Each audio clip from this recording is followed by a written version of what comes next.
Keder deryasında yüzdürüp bizi, bazen gah ağladı batelli güldürüp bizi, Qocalda öldürüp bizi, Gəncləşə qalan o dünya. Gel değerli söz danışar, 50-60'a dünya yüz danışar, eğri oturup düz danışar, namer şərabından sərxoş piyan dünyasa. Ömrü boyu umdun küstün, dünya senin neyindi ki? Arkasınca astın, kestin, bak dünya senin neyindi ki?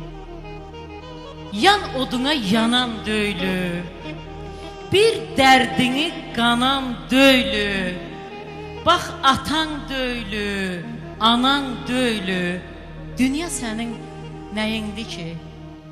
Dağlarda qara bax oğlan, qəlbimdə yara bax oğlan, ağlama qarabıq oğlan, dünya senin neyindi ki?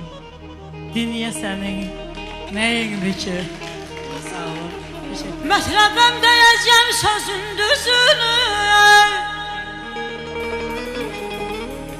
pisi bir apardın o dünya mərdi yüzünü, bir görəydiyəm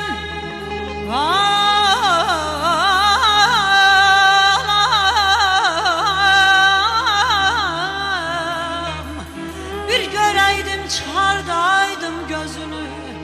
Ey ne deyim, yaman dünyasan, yaman dünyasan, yaman dünyasan.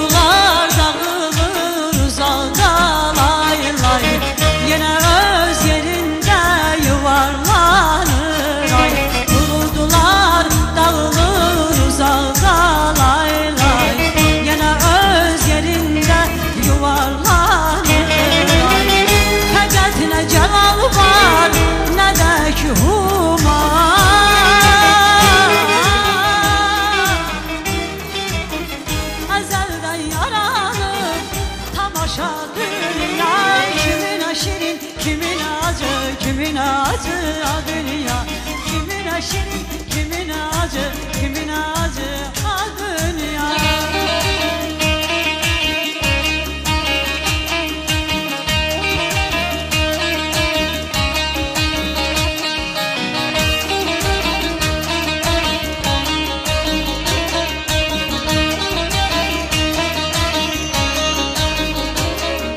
Yeylere bakır